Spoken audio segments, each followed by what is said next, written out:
എന്ത് ആര് എവിക്റ്റ് ആയാലും പറയണം അത് PR-ന്റെ ഗെയിമാ പറയാം. Like I wonder why don't people accept it. Okay ഞങ്ങൾ എവിക്റ്റ് ആയി, എന്തായാലും ഓക്കെ ഇപ്പൊ അൺഫെയർ ഫെയർ, അത് എവിക്റ്റ് ആയ ശേഷം പിന്നെ റീ എൻട്രിക്ക് വന്നിട്ട് ബഹളം ഉണ്ടാക്കുക, അലമ്പാവുക. എന്തോ നഴ്സറി കുട്ടികൾ പോലും ഇതിലും നീറ്റായിട്ട് പല സ്ഥലത്തും നിൽക്കും. എല്ലാരും അല്ല പറയുന്നത്, അലമ്പായ ആൾക്കാരാണ് പറയുന്നത്. പക്ഷെ എന്തോ ഈ റീ എൻട്രിക്ക് വന്നിട്ട് അനുമോളെ ഭയങ്കരമായിട്ട് ടാർഗറ്റ് ചെയ്യുന്ന തോന്നിയല്ലോ, അതിനെ കുറിച്ച് എന്താ തോന്നുന്നത്? ആക്ച്വലി ഒന്നാമത്തെ കാര്യം, സംഭവം അറ്റ് സം പോയിന്റ് അനുമോളെ PR-ന്റെ റേറ്റ് പുറത്ത് ഒരു വലിയ ഡിസ്കഷൻ ആയി മാറിയത്. എല്ലാവർക്കും PR ഉണ്ട്, പക്ഷെ ആ ഒരു റേറ്റ് ഭയങ്കര ഡിസ്കഷൻ ആയതുകൊണ്ട് കൂട്ടാക്രമണമായിരുന്നു.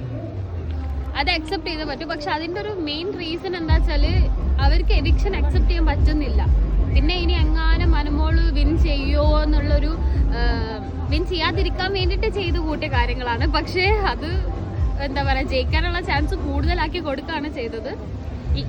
I was not Anumol fan. ഞാൻ ഇന്ന് വരെ അനുമോളെ സപ്പോർട്ട് ചെയ്തിട്ടൊന്നുമില്ലായിരുന്നു. പക്ഷെ ഈ റീ എൻട്രിക്ക് ശേഷം ഐ ആം ലൈക്ക് അനുമോൾ ജയിക്കുകയാണെങ്കിൽ ജയിക്കട്ടെ എന്ന് എനിക്ക് വരെ തോന്നിപ്പോയിട്ടുണ്ട്. ഇപ്പോൾ ഈ സാധാരണ എന്ന് വെച്ച് കഴിഞ്ഞാൽ രണ്ടാമത് കയറിയ ആൾക്കാർ ഭയങ്കരമായിട്ട് അറ്റാക്ക് ചെയ്തു.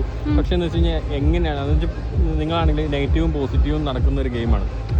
അപ്പോൾ അത് അക്സെപ്റ്റ് ചെയ്യാൻ പറ്റാത്തവര് ശരിക്കും ഈ ഷോയ്ക്ക് പോകാൻ പാടില്ല എന്നുള്ളത് ശരിക്കും വേണ്ടത്. അതെ അതെ. പക്ഷെ അങ്ങനെ നമ്മൾ പുറമേ നിന്ന് വിചാരിച്ചിട്ട് കാര്യമില്ലല്ലോ. അവിടെ കയറി വന്ന ആൾക്കാർക്കും ആ ഒരു തോന്നൽ ഉണ്ടാവണ്ടേ. അതില്ല. ഇപ്പൊ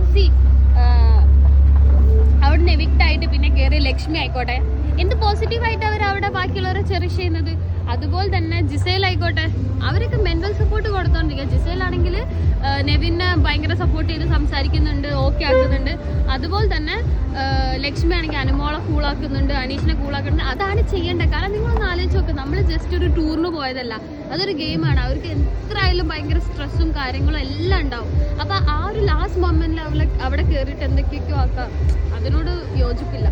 ഈ അനുമോളുടെ മറ്റേ അനീഷ് പറഞ്ഞ ലവ് സ്ട്രാറ്റജി ആണോ അതോ അനീഷിന്റെ സ്ട്രാറ്റജി അത് ഞാൻ വിശ്വസിക്കുന്നില്ല. എന്തുകൊണ്ട് അങ്ങനെ തോന്നുന്നത്?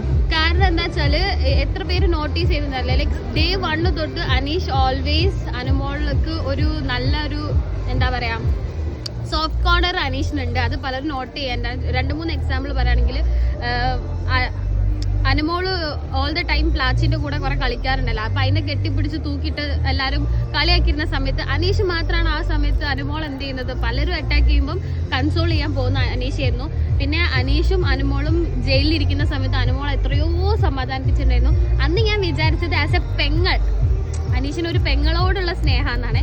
ബട്ട് പ്രപ്പോസ് ചെയ്തപ്പോൾ മനസ്സിലായി ആ സോഫ്റ്റ് കോർണർ മൊത്തം പെങ്ങളായിരുന്നില്ല, ഒരു ഇഷ്ടമായിരുന്നു എന്നുള്ളത്. പക്ഷെ അത് ആള് പറഞ്ഞു ഒരു 2-3 ഡേയ്സ് അത് കൊടുത്തല്ല. അതിനു മുമ്പ് തന്നെ അനുമോളുടെ സൈഡും ക്ലിയർ ചെയ്തു. അപ്പൊ അത് അവിടെ തീർന്നു. നോ പറഞ്ഞു എങ്കിൽ തീർന്നു. That's it.